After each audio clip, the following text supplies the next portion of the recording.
Thank you for joining Auto Network Reports, and we're going to talk something that Dave likes and loves, and that's politics in the automotive industry. So take that big smile off your face, Dave. But before we get into that, I want to just share with you, you see on the screen here, I'm really focusing on Hyundai, not a particular product, but Hyundai, the brand. Hyundai has decided that they're going to keep their DEI program, which is great. And they're not going to go by the wayside like a lot of other businesses just seem to be folding and rolling every other day. We have a major business that decides, well, DEI is not important. And I want to commend Hyundai. I did send a couple of emails to Hyundai executives. Now, whether they read them or not, or whether it makes any difference, they were sent.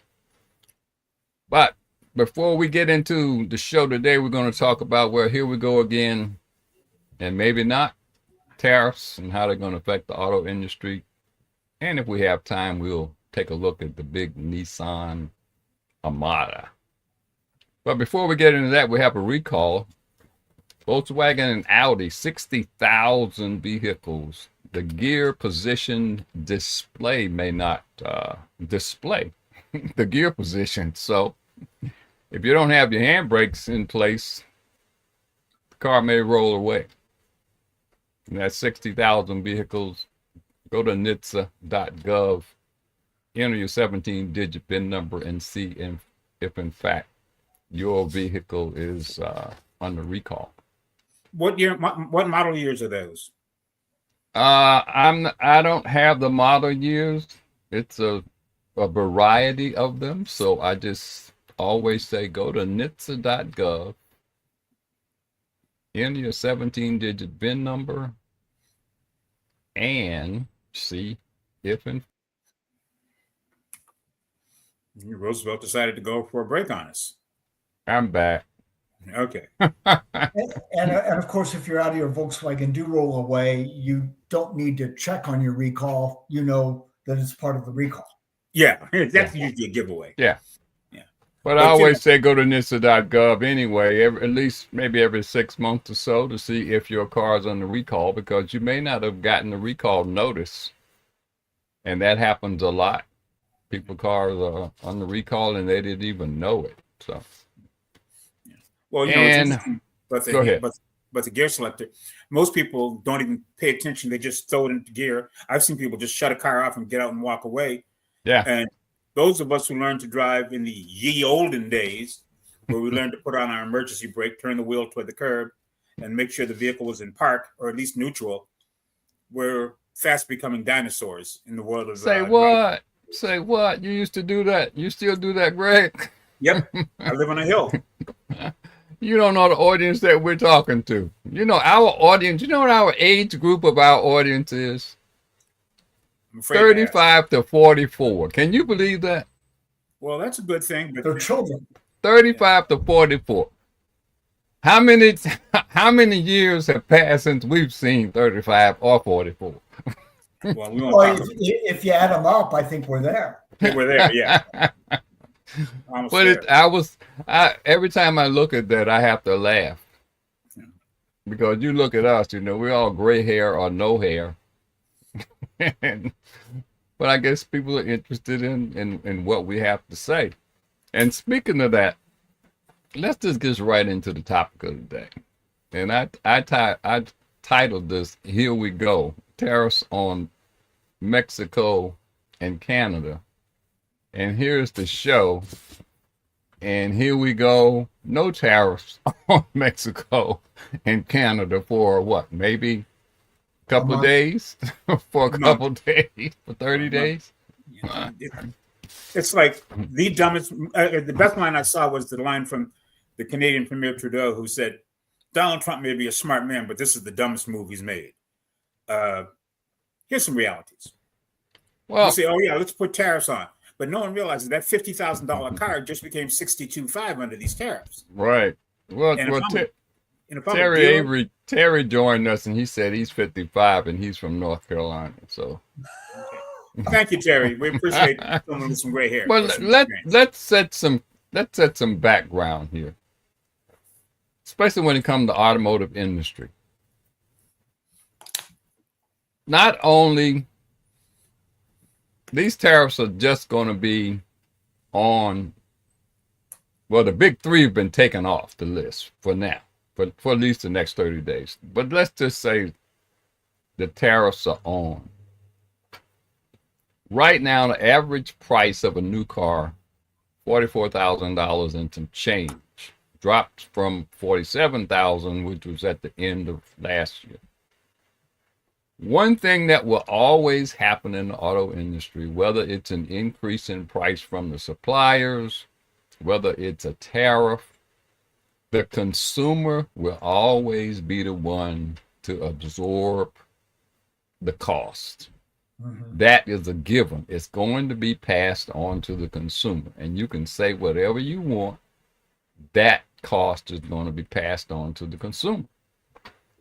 So not only will the car companies be affected by that, think of all the suppliers out there that will be affected.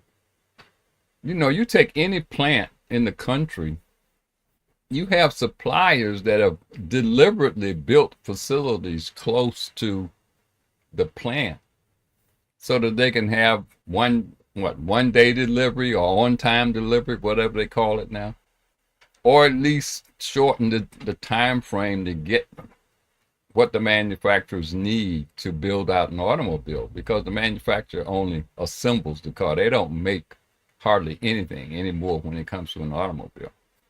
That's all done by assembly. But maybe you all have seen this someplace. Has anybody taken into consideration all of these firings that we've had lately? The impact of all of those people who are now out of work. Buying a new or used car is not on their radar. Right. But Well, in Washington- think about all of the other people who are employed by the suppliers. I always go back to the suppliers. And you go to the plants where these cars are assembled. All the other types of businesses now that are going to be affected. The restaurant, you go out, people who built restaurants, all kinds of shops that are built up around those locations, because those plants employ thousands of people in some cases. I haven't seen anything, and I looked at, Cox did a piece on projections, and Automotive News had a story on the projections of the number of cars that will be manufactured this year, somewhere around 16 million and some change. Nowhere in there did I see where they took into consideration what is currently happening in the marketplace. Again, when it goes back to the firing of people, these are well-paying, those are well-paying jobs in the government. But again, you look at all the suppliers who are going to be affected. You look at all the other types of companies who are saying, employees of those companies are going to sit back and say, how is this going to affect us? Buying a car is the last thing that people are concerned about right now. What do you guys think? Well, a couple of things worth noting. I read in the business section of the Washington Post the other day that real estate properties in the DMV have dropped about 16.5% in the last month or so, since this madman and his crew came in, decided to start cutting jobs, and have having conversations with people in the DC area who are very worried about their jobs, worried about, can I sell the house and get another place? Now, if they're worried about the house, can you imagine? Say a car is low priority. And then I was down in Savannah last weekend, and I apologize for not being That's all right. last Thursday rather. But in Savannah, where Hyundai's building this huge assembly plant, and they're figuring out, we're just going to try to assemble everything on site here and have as many of our suppliers here on site so that we can at least start selling cars. But they're concerned about what's that going to do for their sales. I mean, they're doing great guns now, but any kind of tariff could impact brands like Hyundai and Kia and Genesis, or any of the offshore nameplates that assemble here.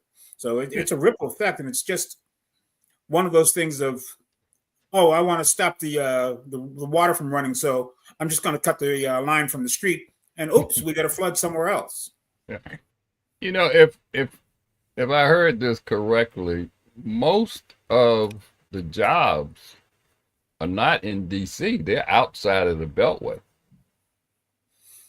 Well, you'll feel it more in DC because you have a higher concentration of federal employees there than anywhere else. Well, that's what I mean. I think a lot of these federal jobs are spread out across the country, and not the bulk of them. I don't think the bulk of them are in DC. Am I correct? I think what you've got is a higher percentage within the DC area, what they call the DMV, Okay. of people employed by the federal government than you have elsewhere.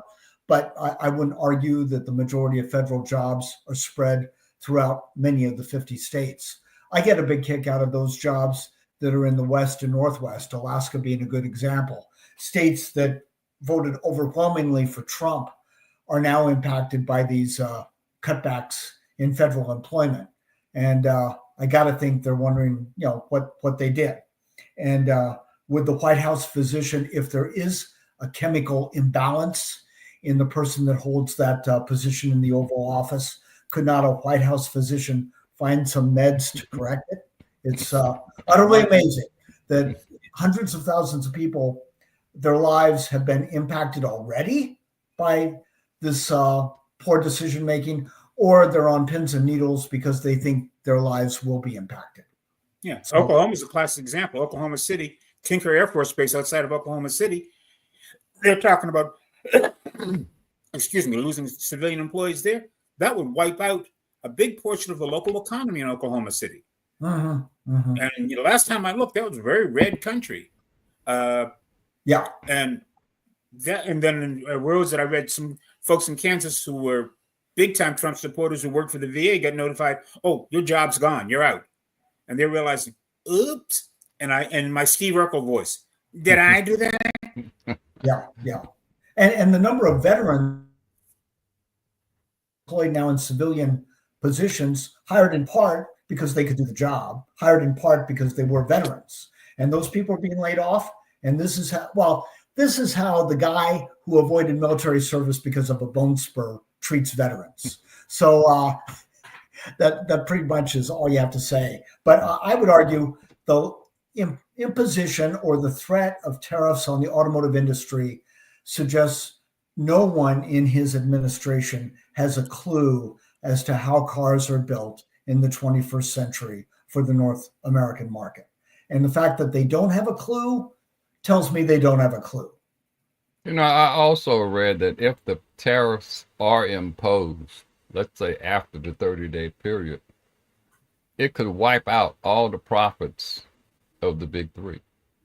Mm-hmm. Probably. Because, you're talking 25% bump. Think of all the assembly plants, like you say, the folks who deliver the vehicles, all of that. And it could literally wipe out the Detroit 3 very easily because they moved to set up these assembly plants in Mexico, in Canada, because of labor cost or whatever. And now it's coming back to bite them on the backside. And many of them a few years ago, think about it. Roosevelt, you and I were there in Detroit when they were talking about becoming global businesses and, being a global player. And now this comes along and like, oops. And in the president's defense, hoping that OEMs would once again put U.S. manufacture as a priority. You would not have had the Lordstowns if somebody in Washington had said it's important that you build your product here. You wouldn't have had the Normal, Illinois, which I guess is now producing Rivians. But was abandoned by what we used to know as Chrysler. So you've had a lot of disruption prior to this disruption, just based on OEMs wanting to increase their margins through the use of cheaper labor. Canada does not qualify as that cheaper labor argument. Our partners in Canada are producing parts and cars there because they're adjacent to the U.S. market, and it's been financially feasible for them to do so. That's why those decisions are made. And why you're penalizing Canada for anything is utterly beyond me. So, yeah. But let's just deal with some hard facts. And one hard fact is you cannot manufacture a car in the United States cheaper than anywhere else. It just can't be done. Our labor rates are too high. Our cost of living is too high. So you can move every plant that you have abroad into the United States, you're still going to be paying more for an automobile than anywhere else. Mm-hmm. That's just a fact. That's just something we have to live with. Now, what you can do and what the manufacturers were doing by having sites outside of the United States was hoping that they could get those parts at a cheaper price or get those cars built at a lower price. And even with the import cost, bringing them into the States brought the price down. But, we can't, and not only that, you can't pick up a plant out of Mexico and have it set up here in North Carolina next week. Doesn't work that way. In 30 days, yeah. Yeah, I mean, That's the only company that demonstrated that you can build and a car company assembly plant outside under a tent was Tesla. Right.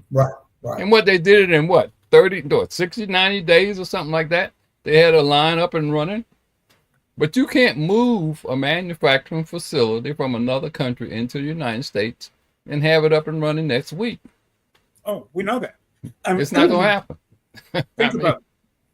Think about Tesla's plan for their grand battery operation outside of Reno, Nevada. Even with all of their push and so forth, it didn't get done in 30 days. It took them 3 years. It takes most OEMs at least 3 years to go from, yes, we're going to do it, to actually having the first vehicle running off the line. To build. I mean, I use Hyundai again. They've been working on this for 2.5, 3 years. They may be ready to really declare the plant fully open by May of this year. What are they building there, Greg? They're going to be building Genesis, Kia, and Hyundai EVs there, and building batteries there for their other EVs. Well, you look at Scout as an example. I mean, they won't be up and producing cars until 2027, maybe late 2026. Yeah, so I mean, that's starting from scratch here in the United States. So yeah, it's more than a notion. And the idea of bringing these jobs to the U.S., okay, that sounds great. But you'll notice that certain manufacturers, I'll start naming them: Toyota, Nissan, Volkswagen, Mercedes-Benz, BMW, have all got assembly plants here in the U.S. because what they looked at also was they can meet the U.S. demand here and also create enough product to export to the Western Hemisphere from here at a cheaper cost. But if you tell them you got to put not one, but 8 or 9 plants in the U.S. to really keep up with the demand, they're not ready for it. Toyota's the only one I know that has really gotten to that point where they could possibly meet that demand, but it would still take them 3 years to get a new plant up. Because how many facilities do they have now? A lot. Yeah. But it would still be 3 years. I have to look at and go back to, again, employment. We're now being inundated with AI. And there are a lot of companies that have replaced employees with AI. And that's not going to slow down. That's going to be one of the main reasons that a lot of people will lose their jobs. And that's just a fact. There will be jobs created, but I don't think there will be enough jobs created to displace the ones that we're going to lose. Yeah. And a lot of us talking about, well, AI does this and AI does that, and I'm not going to use it. If you don't use it, you can say goodbye to your job. It's just, that's what we have to deal with next. You have AI to deal with, and you have an administration that cares nothing about people. whether they can work and pay for anything. And cars will not be top of mind, new car or used car, unless you desperately have to have one to get from point A to point B, your job. Yeah. And when you mentioned suppliers, and we haven't even talked about the folks who finance cars. Yeah. We haven't talked about the folks who do the servicing. I mean, it's going to have a horrific ripple effect. I remember several years ago when General Motors was going through a severe crisis, and the whole industry in the mid-2000s was going through a severe crisis. And I was sitting in the newsroom at CNN, and someone says, well, let General Motors go out of business. We won't miss them. Until I sat down and explained to them that every dealership has at least 30 to 50 employees. They generate a boatload of sales tax and school tax money for the districts they're in. And if that goes away, we're all going to be in trouble. And then the lights finally came on for folks. We tend to think to the end of our nose instead of thinking to the end of the driveway or around the corner. Well, you know, in addition to the infotainment system being one of the biggest reasons that people ding manufacturers, the other thing is what the Consumer Protection Agency used to protect. Mm-hmm. And that's false advertisement and all of these additional fees and services that are automatically added, talking about financing, Greg, to your financing contract without you knowing it. The only place that you could go to fight that was the Consumer Protection Agency. And I think a few weeks ago, we were talking about several dealer groups that were being sued for that same reason. Yeah. Who do we think, whether it's true or not, add more costs to the price of anything when you think about taking advantage of consumers? Dealers. Auto dealers. Yeah. I mean, that's and a lot of them do, and more now will. Because they can get away with it. So they think. Not only that, banks, all the extra service charges that they can now throw on any type of loan or any type of product you service or service you get from the bank, there's no protection. I don't know whether credit unions will change their attitude. I hope they don't. And they stay in touch with they're more concerned about the member, and the banks are more concerned about the bottom line. And if you have nobody to look out for you when you go to the bank, guess what? You're going to be taken advantage of. You don't even get kissed. No. What were you going to say, Dave? The banks are working for board members, not members. Right. And that's sure, they're for-profit enterprises, and I understand making a profit. What people pay in interest on the credit cards balances that they carry over, it doesn't approach 20% now. And there used to be something called usury, which were extraordinary interest charges. And to my way of thinking, if 20% on an outstanding balance isn't usury, I don't know what is. But and part of that goes back to the fact that we ought to educate our young people better with regard to household finance. And I don't know that any of that's being done. Far too little of it's being done, that's for sure. Well, we talk about a lot of this on the different shows, and it's buying what you really need, not what you want.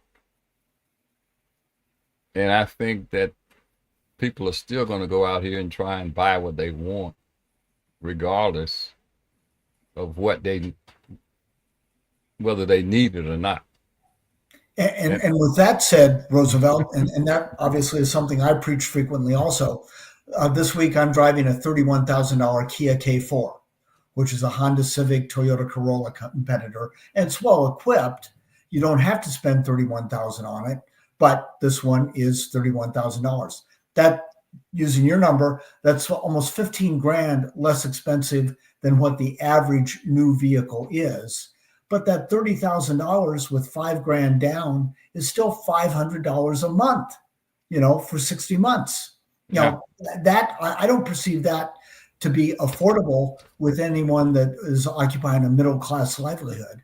So the notion that you're going to have a dwindling number of people buying new cars based on a anticipated price increase with the imposition of tariffs, they're already unaffordable. And with the EV versus internal combustion debates that are ongoing, what do manufacturers build that will sell? You've added just one extreme layer of disruption to an already disrupted economy and industry. The timing could not be worse, in my view. Well, the average monthly payment on a car note now is, where is it? $754 monthly payment. That's I don't know how many months that is. I should have gotten that part, but $754 a month. Right. That's obscene. And it's like on the other end of the extreme, Dave. I just posted a review on Infiniti QX80. Mm-hmm. Listed $99,000. Right. And it's like, I don't know anybody who has that kind of money. Uh-huh. Dave. No, Dave doesn't. When I review a SUV or pickup truck that is in that $85,000 to $90,000 price point, I just think to myself, where in God's name did luxury pickups or luxury SUVs become six-figure transactions? I frankly don't understand it on a Mercedes showroom, but I sure as hell don't understand it on a Buick GMC or Ford showroom, or that QX80, which is essentially a well-dressed Nissan Armada. And the Armada, I guess, is now 65 to 70. Right. But my God, $100,000, again, using that 20% down, that's $80,000 financed. And if you're financing that over 60 months, God bless you, because that's about $1,500 a month. Well, Wayne made a comment, and farmer. I don't know what he means by farmer. But the whole point of the show, go ahead. What was that, Greg? The prescription industry. That's big pharma. The who industry? The drug and prescription. Oh, industry. Pharmaceuticals. Oh, okay. All right. I was hoping that's not what he meant, because we're talking autos, but we can throw in some drugs there. The cost of drugs. Take some. Yeah. Well, I guess the point I'm trying to make is all of this funnels down to the consumer. Right. Yeah. All of this will be borne by the consumer. I don't care what any manufacturer or other business says, all the extra cost of doing anything is passed on to the consumer. Right. And this is the guy that was elected so he could lower costs for the average consumer, the average citizen. Yeah. Yeah. Yeah. We talk, everybody's talking about the price of eggs. That's nothing compared to a monthly payment on an automobile. Well, yeah. I mean, even if you're having a couple of eggs a day, that doing the math, that's 5 dozen eggs. And if eggs have doubled in cost, you're now spending $10 per dozen rather than $5 per dozen. And that represents an increase, help me here, of what is that? A maximum of $25 a month on your egg bill? Yeah.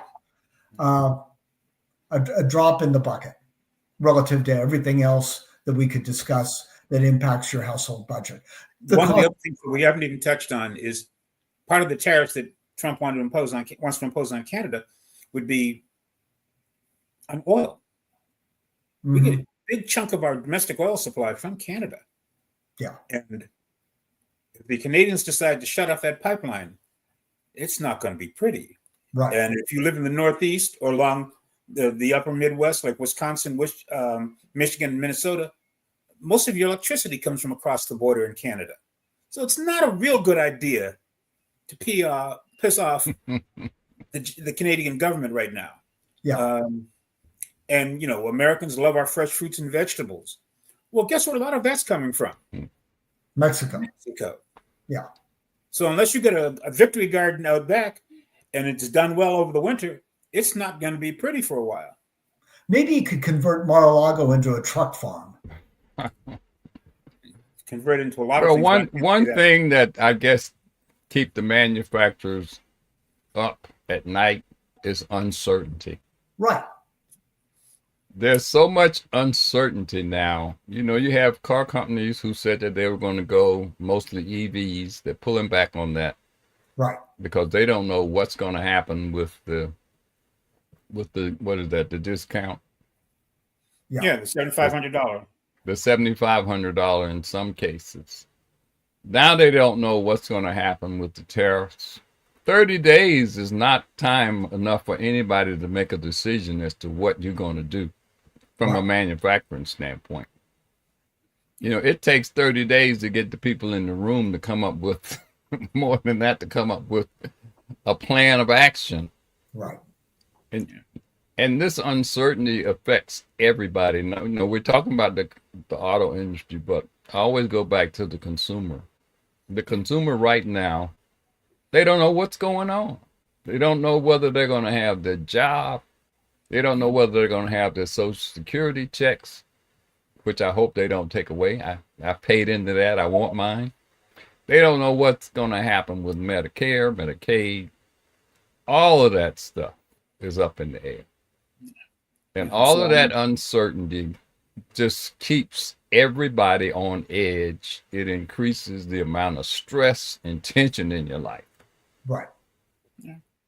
As if we need more. Yeah. Yeah. But instead, we've got Mr. Chainsaw and his boys thinking they're. And by the way, if you look real hard at the quote savings they've found, it's not in the billions. Mm-hmm. Mm-hmm. It's not even in the double-digit millions yet.